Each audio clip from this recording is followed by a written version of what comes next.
It all started on a train ride in Portugal. Colin Regal had the amazing idea to start Sargasso. In 2019, Sargasso started as an on-demand food delivery service to where it is today as Bermuda's virtual online shopping mall, all through an app. Colin Regal. Hey, how's it going? You started Sargasso. Yep, back in 2019, January 14th, we launched. Can you tell us about your business? Sure. Sargasso started as a on-demand platform where it was mainly how do we get food to people's homes conveniently, fastly, with an awesome experience. And the vision has always been more of an Amazon approach. And how do we connect the buyers and sellers of Bermuda? And there was too many gaps. The gap that we mainly focused on was limited accessibility. And Sargasso started from an on-demand food delivery service to where it is today as Bermuda's virtual online shopping mall, which is getting us prepared for the new projects that we're looking to launch in March, which is Sargasso's fulfillment center. So it's been a long journey, and we are a lot of things, and how I like to sum it up is that consistently with the nationwide first print advertising that we've done, Sargasso has become the people's platform. It connects people of Bermuda from all different walks of life. For whether you're receiving the services, whether you're a business that's part of the platform and generating new streams of revenue, or whether you're one of our delivery agent team members and creating either a new stream of revenue or getting some income that you haven't had for a while, given the state of the economy. Wow. So, Wow. in a nutshell. Wow, that's amazing, especially for Bermuda, you know? Wow. So, with all of that being said, where did the idea come from? Well, it was over a few repeated journeys in life. To start, my background is marketing, focused on consumer behavior, and I'm a minor in philosophy. So, back to its roots, personally, it's always about how do we connect with people. It started on a train drive, and the actual Sargasso project started on a train drive in Portugal when I was transitioning from Porto down to the Algarve, and I was searching for some sort of purpose. And having tried this concept back in 2015 when I first graduated with an online ordering platform, it didn't work. But after trying to search for purpose, search for the next step in my personal life, I was in Porto, and I was reading a book called The Everything Store. And this Everything Store is the blueprint, it is the inspiration for Sargasso, and to give the confidence to reapproach it. So the idea really was inspired by existing models all around the world, and how the opportunity of that it didn't exist, or many things don't exist in Bermuda that exist around the world. So with my background, the journey on the train drive, the book, and the opportunity that Bermuda have, that's how the idea came to life. Wow. So having this idea in your head, what was your next step? Well, the next step was that when something is worth it, and it's worth exploring, then you gotta give it a shot. And that's one of the biggest issues in life, I believe, is that ideas are bountiful. Everyone has ideas, but we have to execute, and we have to follow up with the words that we speak. Once I realized the opportunity was definitely worth exploring, was to do the research. And it took us 9 months of research, development, planning, preparation before we launched. So I was in Portugal at the time in March of 2018, and we launched in January. So it took about 9 months to get it all rock and rolling, but it was planning, preparation. That is the biggest key, is doing the research, finding out what's out there, and putting our plan together. It may not work, but if it seems worth it, then it's worth a try. With that being said, did you have any funding to start the business? No, absolutely not. Sargasso is the pure definition of a lean startup that is bootstrapping at its finest. So the funding that we had were very minimum funding from personal savings, and most of those savings were from cryptocurrencies back in 2013, 14, and it kind of closed up for me, that space, in 2015. So that's where the funding came from. Today we are still 100% self-funded, self-sustained, and we are looking for potential investors in the future for our next few projects. Oh, wow, that's amazing. Do you have any mentors? Absolutely. Big believer in every coach needs a coach. Every coach.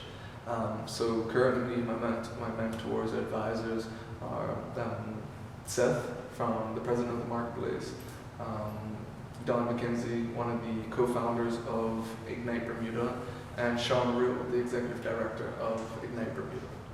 What is the hardest part of being an entrepreneur? That's the toughest question.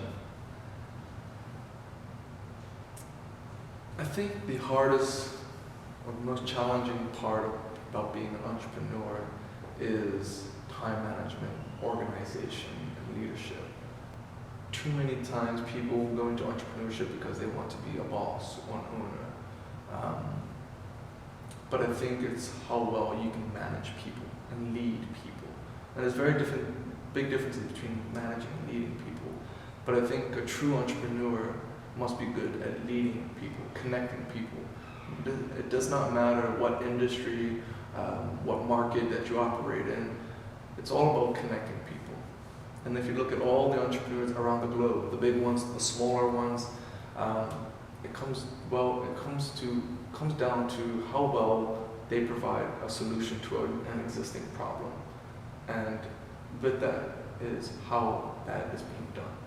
And with all of that, it's really how you connect the people, the human resources that bring it all together. And we're learning today that traditional business models, traditional mindsets are archaic, and they cause a lot of problems in today's world, per se. So we must be progressive. We must disrupt peacefully and progressively. We all have good and bad days. Starting out, how did you stay persistent with having your ups and downs and daily challenges? The why. The why is one of the most powerful questions. It allows us to focus and keep focused on the motive, why we're doing what we do. Something I devoted to myself, that I would not return back to Bermuda, our country, if I had to just get a job. It's all inspired. My why is about financial and mental freedom. And that, when you focus on that, when you look at people around you who are working so hard to have what they have or to achieve something, we're constrained by systematic ways, the matrix that the world has been so comfortable with. And with COVID, it's allowing the matrix to shift. So the why is what really keeps me, even today, going back to that why, that personal purpose, allows you to stay persistent, because you must feel those pain points. During those struggles, that's when you are close to achieving something and accomplishing something. So the downtimes come often, and surrounding yourself with the right people who are going to support you as you supported them, is so important. Wow. Wow. So you have to remember why you started and the purpose. Absolutely. Yes. It's so easy to get lost. Yes. And you mentioned, keeping good company around. Did you have to cut off anyone? Absolutely. Absolutely. There were colleagues, friends, that I cherish so much today still, but a lot of people don't understand what it is when you are working 16 hours a day, 7 days a week, literally, not metaphorically speaking, working a lot, right? And a lot of those who don't understand it, it's no love lost, but there are many people that you just kind of have to continue not communicating. They say that you're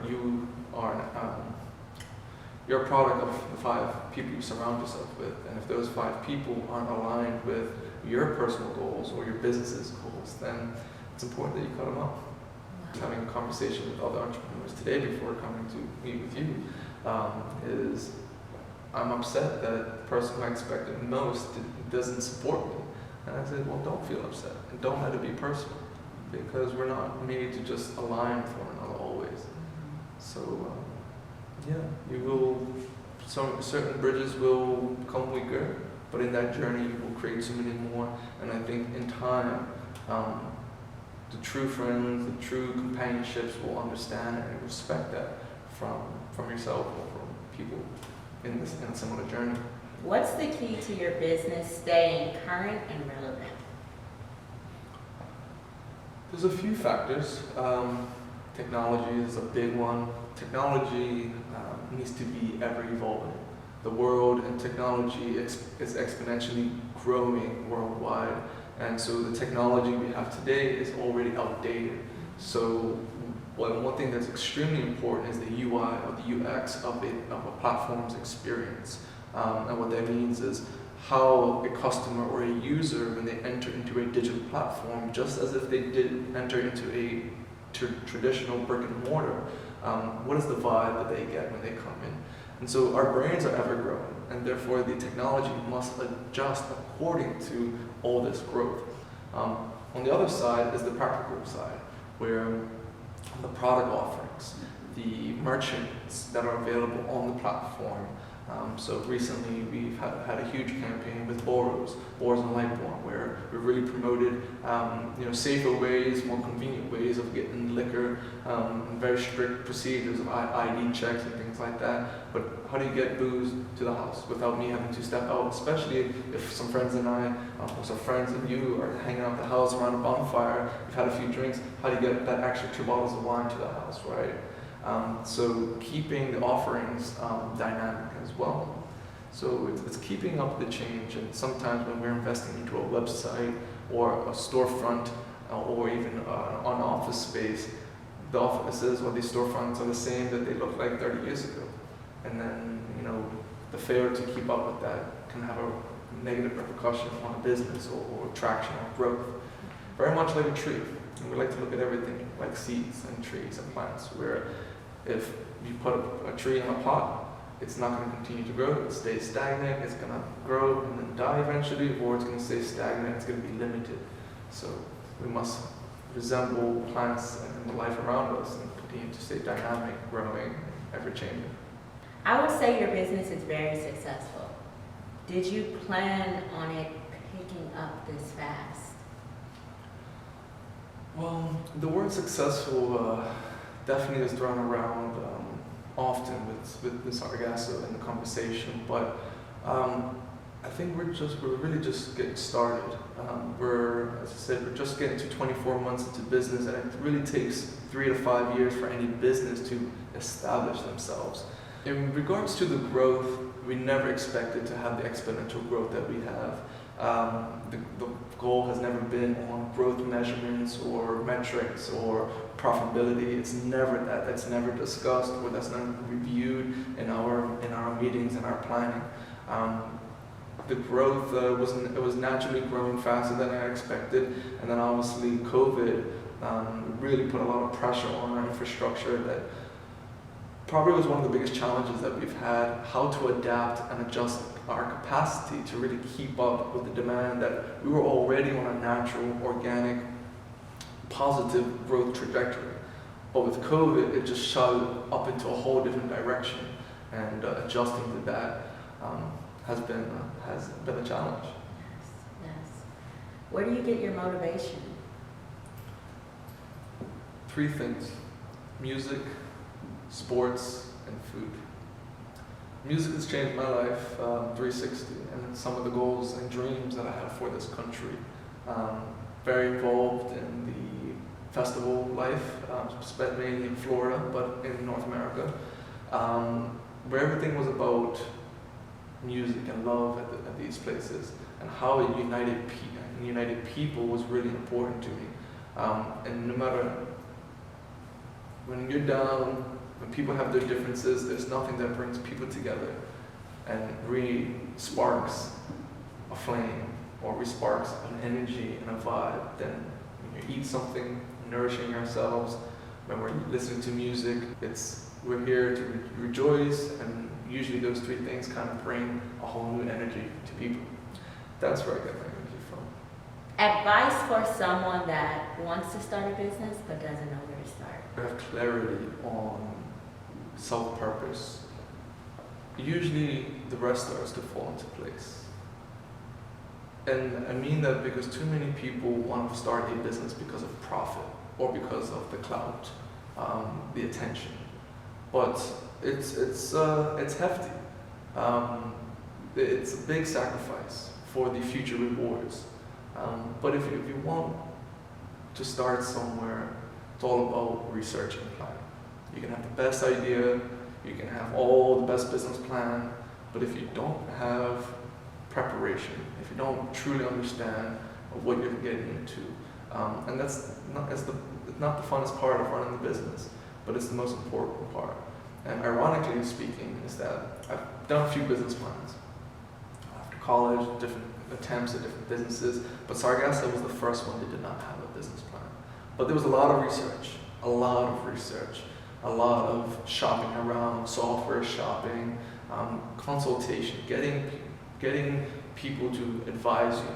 And I never paid $1 for consulting, but it's all about collaborating. So how can I bring you value, and you bring me value, and your skill sets and my skill sets can be complementary. And that's always been so I guess surrounding yourself with the right people, with the right mindset, and having that purpose that's driving it all. So research and then the right people.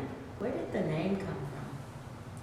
So it's my favorite question when it comes to the journey and the starting of Sargasso. Sargasso, at the time of its creation period, ideation period, it was called cookies.com. Now, after living in America for 9 years, there's other reasons, and those fellow Americans would understand why. But it just didn't make sense for Bermuda. And one night, after I was a rebranding manager over at Utopia, from Muse to Utopia, got home, hanging out with some friends, a friend that's like 9th, 10th generation Bermudian. So he has a great understanding of why this plant is here and why that plant is there, and just an understanding of our history. And so I said, hey, it was 1:30 in the morning, and I forget this. Hey, this name isn't resonating. It's not aligned with Bermuda's culture or anything like that. As marketing is my background, branding, we sometimes don't need to be so blatant about it being Bermuda. And so many times we add the name Bermuda to like the front or end, and we don't need to do that. How do we subconsciously brand ourselves to reflect Bermuda? So a logo or name that was more aligned. And he shot out this name. I was looking at all these Wikipedia names and or things relative to Bermuda. And he showed me one thing. He passed me over his phone. He said, "Colin, check this out." And I took the phone. I said, "Sargasso Sea. There's a body of water around Bermuda." Started reading into more. Provides so much life, movement, medicine. So kind of Sargasso Sea is to Bermuda as Amazon is to the world or to South America. And given that the biggest issue we were focusing on was limited accessibility and making everything more accessible and connected, it just made sense that Sargasso Sea was the perfect name for this platform.